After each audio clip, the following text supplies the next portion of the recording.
There are people who don't speak your name anymore, but they still watch you, quietly tracking your movements, your growth, and your calm, noticing changes they cannot explain to themselves. There are people who smile when they see you, but feel uncomfortable when they sense your presence, because something about your energy disrupts the stories they tell themselves to feel safe. You didn't change in the way they accuse you of changing. You didn't become louder. You didn't become arrogant. And you didn't become cold or cruel. You simply became clearer, and clarity is dangerous to those who survive by staying confused. When someone lives in inner chaos, your alignment feels like judgment, even when you say nothing at all. Chosen one, you need to understand something today, and you need to understand it deeply, because misunderstanding this season will cause unnecessary pain. The loneliness you feel right now is not rejection. It is divine protection working quietly in your life. Before we go any further, I want you to do something intentional. Comment "I am chosen" below, like this video, and subscribe, not for entertainment, not for validation, but as a declaration that you are ready to see your life accurately instead of emotionally. Because once you see this clearly, you will never internalize jealousy again, and you will stop questioning why certain people drifted away without explanation. Now, let's dive deeper. When you begin to walk in truth, you stop performing for approval, and when you stop performing, those who benefited from your confusion feel exposed. Your silence becomes louder than your words ever were. Your boundaries feel like rejection to those who are used to unlimited access. Your peace feels like arrogance to those who survive on chaos. And your growth feels threatening to people who secretly hoped you would stay small so they could feel bigger by comparison.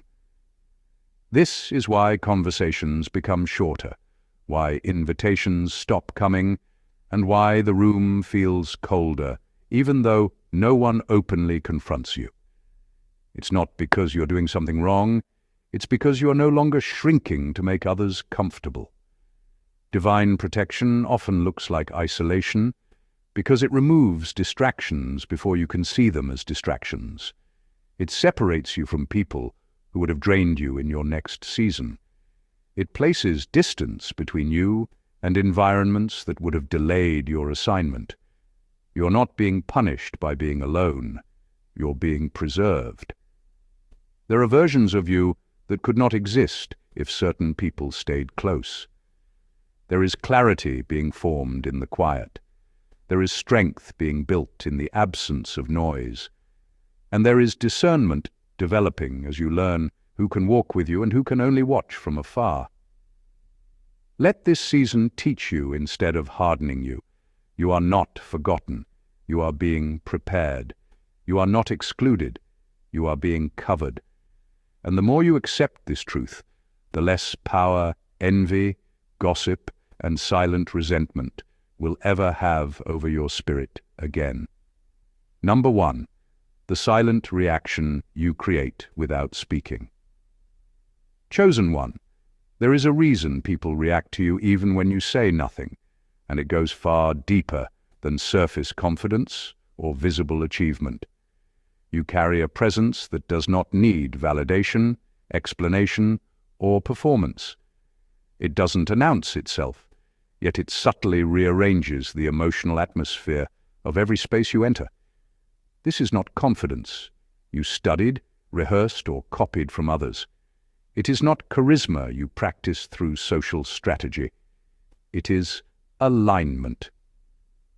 When a person is aligned internally, their thoughts, emotions, values, and actions move in the same direction, and that internal unity creates energetic coherence. Coherence is rare, and it is deeply unsettling to people who live in constant inner contradiction. Many of those who feel irritated, defensive, or jealous around you cannot explain why. They search for reasons, your tone, your silence, your posture, your perceived distance or imagined arrogance, but they never quite locate the source. That is, because the source is not external. Your presence reflects something unresolved within them. Without effort, you mirror back their self-betrayals, their compromises, and the gap between who they are and who they know they could be. This is why some people become quiet around you, why jokes suddenly fall flat, and why conversations lose momentum or change direction when you enter the room. You are not attacking anyone. You are not trying to dominate or impress. You are simply existing in truth, and truth exposes without intention. Exposure creates discomfort, and discomfort seeks a target. This is the first seed of jealousy, not because you are doing more, but because you are being more, effortlessly. Your calm highlights their chaos. Your clarity reveals their confusion. Your restraint makes their impulses obvious. People can forgive success, especially when it comes with visible struggle or external excuses. What they struggle to forgive is authenticity they have not earned yet, peace they have not cultivated, and self-respect they abandoned long ago. Your presence reminds them of the cost of alignment, and some would rather resent you than pay that price. Number 2. Why loneliness begins after awareness. Awakens.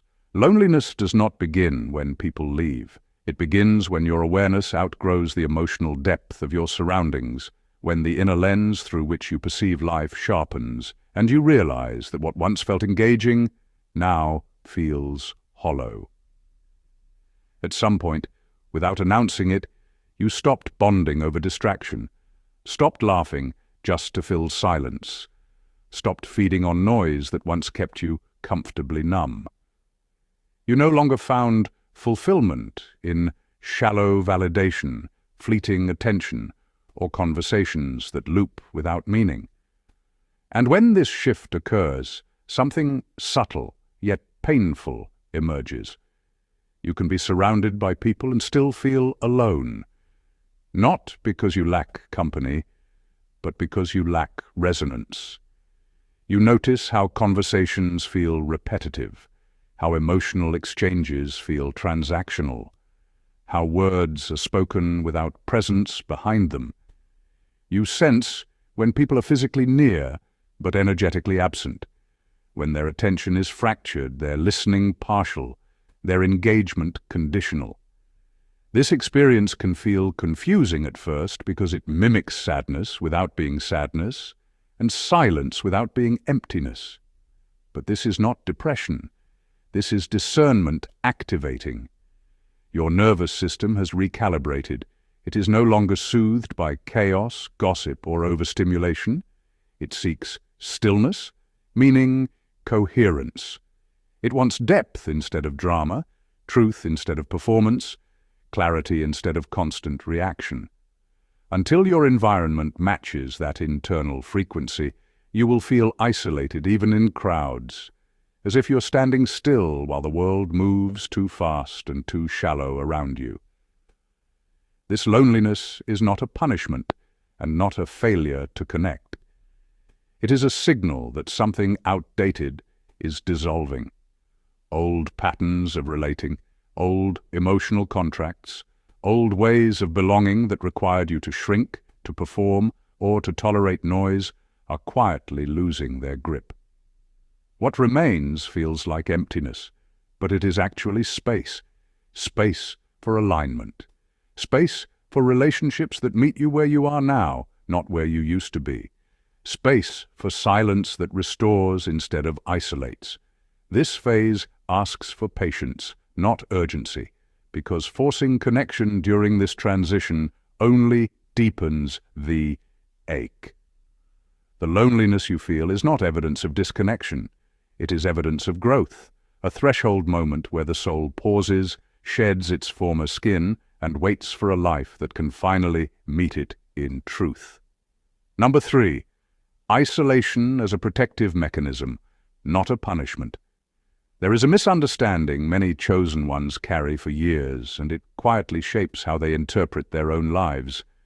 They believe isolation is a consequence of being different, as if solitude is a punishment for not fitting in. In truth, isolation is often applied before expansion. When something valuable is forming, it is protected from interference, not displayed for approval. Seeds grow underground, unseen and untouched. Muscles repair during rest, not during exertion. Minds sharpen in silence, not in constant noise. In the same way, during certain phases of your life, God reduces access to you, not to deprive you of connection, but to prevent contamination. At lower levels of awareness, people interact unconsciously. They project unresolved wounds, drain emotional energy, manipulate dynamics, and compete without realizing it. If you were fully accessible during your refinement phase, you would spend your energy stabilizing others instead of stabilizing yourself. So distance appears naturally. Invitations fade without explanation. Conversations lose momentum. Relationships dissolve without dramatic conflict or betrayal. This is not loss. It is filtration.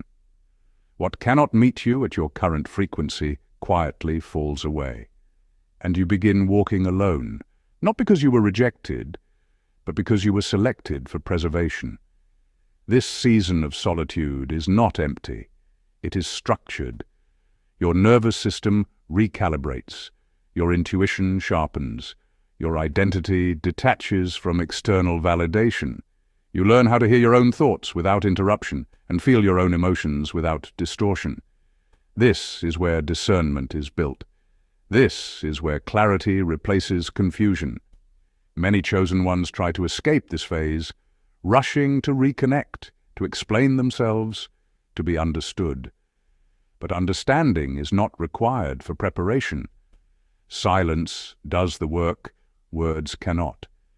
When the refinement is complete, connection returns in a different form. Fewer people, but aligned ones. Less noise, more substance. Less attachment, more purpose. Until then, the quiet is not abandonment. It is divine shielding. Stay with it. What is being formed within you needs space, not spectators. Number 4. Why jealousy intensifies. When you stop explaining yourself. There was a version of you that over-explained, a version that felt responsible for other people's comfort, and a version that believed clarity would protect you from misunderstanding. You justified boundaries before they were even crossed. You explained intentions you never needed to defend. You softened truth, diluted it, and reshaped it so it wouldn't disturb fragile egos. You carried conversations that were never yours to carry. And then, quietly, that version ended. Not with anger, not with an announcement, but with exhaustion and awareness. You realized that explaining yourself did not create respect. It only invited negotiation. You noticed that the more you clarified, the more people questioned you. So you became quieter. Your words became shorter and more deliberate. Your responses became selective. Not because you had nothing to say, but because you finally understood the cost of saying everything. This shift unsettles people who depended on your emotional labor. Those who were used to you filling silence, smoothing tension and making sense of their discomfort, now feel exposed. When you stop explaining, insecure minds rush to fill the gap with assumptions. They call you cold because warmth is no longer free. They call you arrogant because access is no longer automatic. They say you've changed because they can no longer predict you.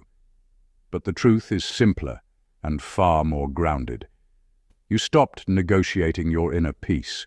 You stopped translating yourself for people who never tried to understand. You stopped shrinking clarity into something digestible. And this is where jealousy sharpens its edge. Because your silence communicates something powerful. It communicates self-trust. It signals that you no longer need external validation to stand firmly in who you are. And self-trust is deeply threatening to those who still rely on approval to feel real. Your quiet becomes a mirror they don't want to look into. Your restraint highlights their chaos. Your boundaries reveal their entitlement. So let them misunderstand. Let them label. Silence does not mean weakness. It means you finally chose alignment over explanation. And once you do that, there is no reason to go back. Number 5. The hidden. Reason. People compete with you internally. Some people are not competing with you externally. They are competing with the version of themselves they believe you represent. You are not a rival in action, status, or position. You are a mirror. And mirrors make people uncomfortable when they reflect choices that were never made. You symbolize discipline they abandoned when it became inconvenient. Courage they postponed until someday that never arrived. Integrity. They compromised quietly, convincing themselves it was temporary, necessary, or harmless. When they look at you, they are not seeing your success or your progress alone.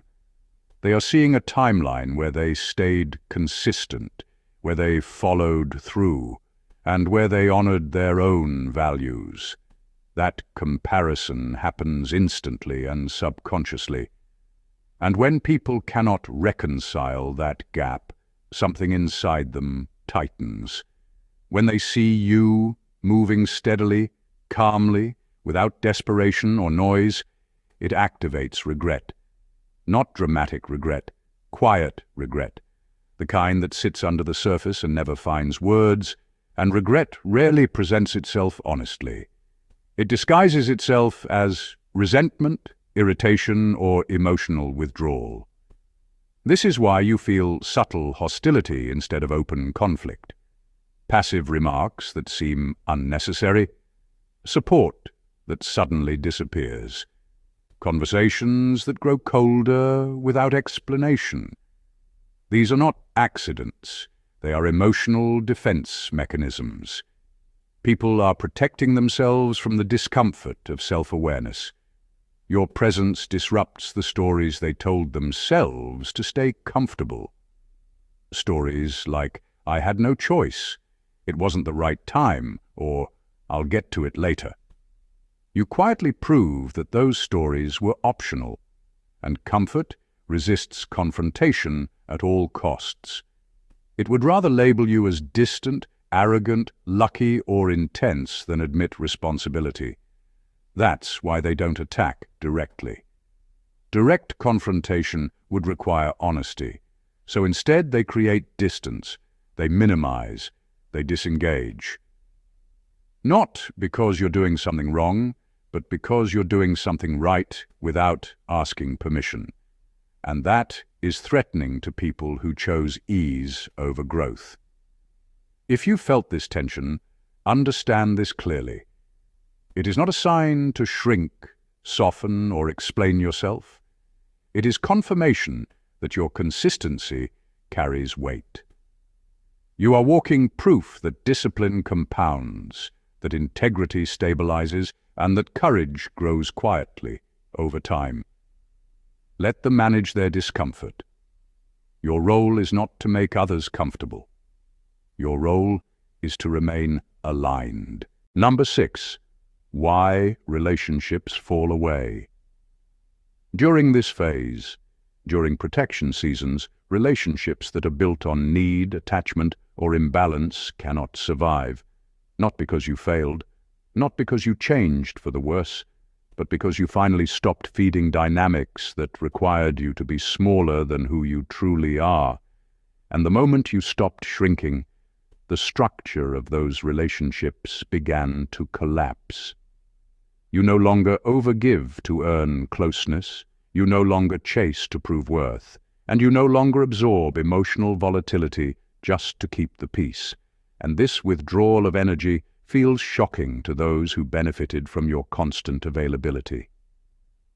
When access to you becomes limited, people who were dependent on your emotional labor feel destabilized, not because you harmed them, but because the arrangement no longer serves them. Some exit quietly, sensing they can no longer extract what they once did, while others provoke conflict, so they can justify leaving without facing the truth. But this is not abandonment. It is alignment correction. What if leaving your life was never built to meet you at your healed level? You are being trained, gently but firmly, to recognize that real connection does not require self-betrayal, emotional exhaustion, or the constant negotiation of your boundaries. This season of loneliness is not a punishment. It is instructional. It teaches you how to sit with yourself without distraction, how to hear your intuition without the noise of other people's expectations, and how to choose inner peace even when it costs familiarity. You are learning that silence can be safer than chaos, that solitude can be richer than conditional companionship, and that being alone is sometimes the clearest sign that you are being protected from repeating old cycles. What feels like isolation is actually recalibration, preparing you for connections that meet you where you are, not where you used to be, connections that do not demand sacrifice of self in exchange for belonging. Number 7. The shift that follows the protection phase. Eventually, something stabilizes within you. Your reactions are slow. Your nervous system regulates. Your sense of self no longer fluctuates based on external response. This is when protection transitions into positioning. New connections emerge naturally, without effort. Conversations feel expansive instead of draining. Respect replaces curiosity, and you realize something quietly profound. The loneliness that once hurt now feels irrelevant. Because you're no longer seeking company to fill space. You're inviting alignment to share it. The jealousy you sensed earlier loses its grip because your validation is no longer external. And this is when your impact becomes undeniable. Not because you demanded recognition, but because you became immovable. You were not isolated because you were forgotten. You were isolated because you were being refined. This phase did not weaken you. It clarified you. And now, you no longer question your path. You walk it with calm certainty, knowing that solitude was never your enemy. It was your protection,